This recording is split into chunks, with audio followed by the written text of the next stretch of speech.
You might have spent countless hours applying to entry-level jobs only to get rejected. You might be feeling like your computer science degree and all the hard work you put into learning computer science content through classes, courses in college might be feeling like no use.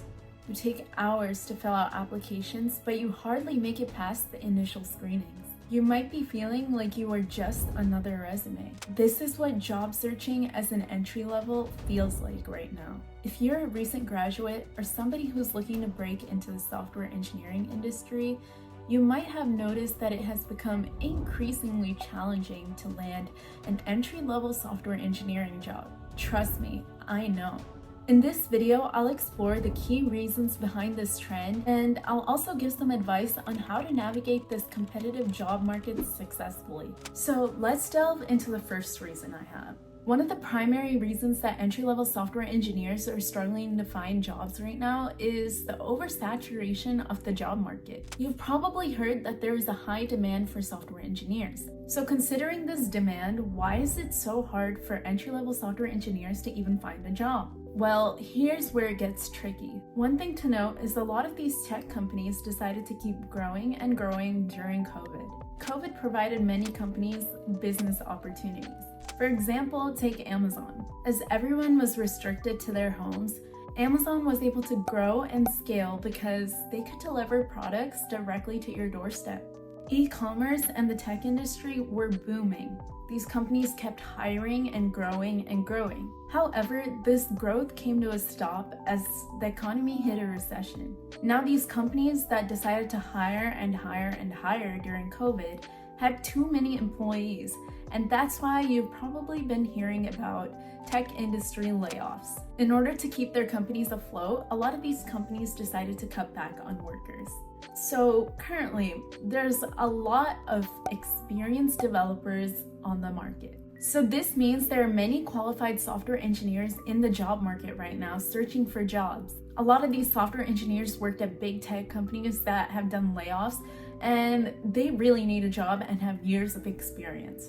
So this means these experienced engineers are also competing with inexperienced engineers who are also looking for jobs. Now, I don't know about you, but if I were a company and I were looking for engineers, I would probably prefer the experienced engineer to take the job. So let's keep this in mind for later. I know during my job search last year, I would go on LinkedIn and look up entry-level software engineering jobs. Once I found a position labeled as an entry-level job, I would scroll down to the requirements to see if I'm qualified. The twist is, for a lot of these entry-level positions, they required anywhere from 2 to 5 years of experience. And not just any experience, they want non-internship experience. So how will an entry-level get a job without experience? And how will they get experience without a job? This kind of creates a paradox. It's hard to even find these entry-level positions on LinkedIn because it's saturated with senior-level positions. The few entry-level positions that are open are also in high demand because there's so many people applying to them. The demand for software engineers remains high, but the number of people pursuing a career in this industry has gone up. Boot camps, online courses, and traditional computer science degrees have all produced an overwhelming number of people looking for entry-level jobs right now. There is a huge supply of entry-level engineers, but a low demand for them. One thing important to note is nothing you learn in college is actually really used on the job like that. Companies have to put in time, effort, and energy in order to train these individuals, but it would be way more easier if they were to just hire somebody who already has this experience and basic qualifications so that they don't need to waste their money in order to train these people. Senior engineers already have experience, so they can add value to the company really quickly. However, an entry-level engineer still has to be trained before they can actually start doing the hard work. Companies will obviously prefer somebody with more experience. For example, let's say there's a job that requires 2 years of experience. And let's say somebody with 3 years of experience and somebody with 1 year of experience applied to this job. The company is more likely to pick the person with 3 years of experience. This person may be overqualified for the job, but it's better than hiring somebody with less experience. Another major challenge is the expectation of practical experience even for an entry-level position. Many job listings require candidates to have hands-on experience with certain technologies and tools. This can be a catch for graduates who haven't really had experience to work on real-world projects yet. Sometimes entry-level job seekers might notice a mismatch between their skill set and what the job market requires. It's essential to stay updated with industry trends and the latest technologies to be competitive on the job market. Now that we've discussed the challenges, let's talk about some strategies to overcome them. So how do us entry-level job seekers battle this issue? One tip I have is to network. Networking plays a significant role in job hunting, and many entry-level candidates underestimate its importance.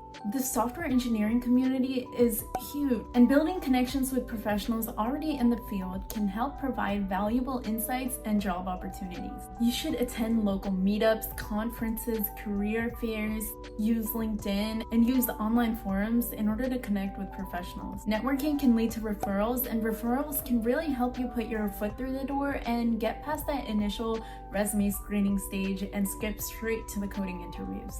I know networking by going to career fairs or asking for referrals has helped me majorly. This was how I was able to land my entry-level positions and even find more job opportunities. To stand out from competition, create a portfolio showcasing your personal projects. Even if you haven't had professional experience, a well-documented portfolio can help show your dedication and qualification for the job. When recruiters look at your personal projects, they can see that you can actually code, and it helps make their decision process much easier. Another thing is to consider contributing to open source projects. This is an excellent way to gain practical experience, collaborate with experienced developers, and build a strong online presence. You don't actually have to be a genius to get a job. I can tell you I'm not a genius, but I was still able to land big roles in FANG companies. You just have to be an active learner. The best way to learn is by doing, and by building some hard stuff, you can learn a lot. Stay updated with industry trends and technologies through online courses, workshops, and certifications. Continuous learning is crucial in the fast-paced tech world. I made an online portfolio by using a third-party website maker, and I created a personal website in order to showcase my resume, my projects, and my skills. In my personal portfolio, I have a tab specifically for my projects. Here I have all the GitHub repos linked to these projects. Some of these projects even use open source repositories to build products from them. For each of these projects, I also have a brief YouTube video which demos the project. This way, recruiters can see your work without actually having to run your code. And if they want to take the time to go through your code and run it, they can also see that it works.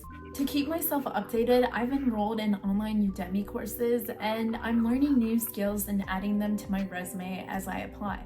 When I'm applying, I can see what languages are in demand by the job listings I see online. From this, I improve my skill set continuously. I also build hard stuff and create personal projects in order to show that I'm learning. One project that I think is really cool and stands out to recruiters because it shows that I'm learning and developing new skills is this machine learning group project that I did with my peers in school. For this project, we challenged ourselves and really tried to do new cool things. One thing we did was implement a Scrum framework. So a Scrum framework is used in the real world in many jobs. It's a great way to organize work and get stuff done. We also used open source repositories to build a skin lesion classification model.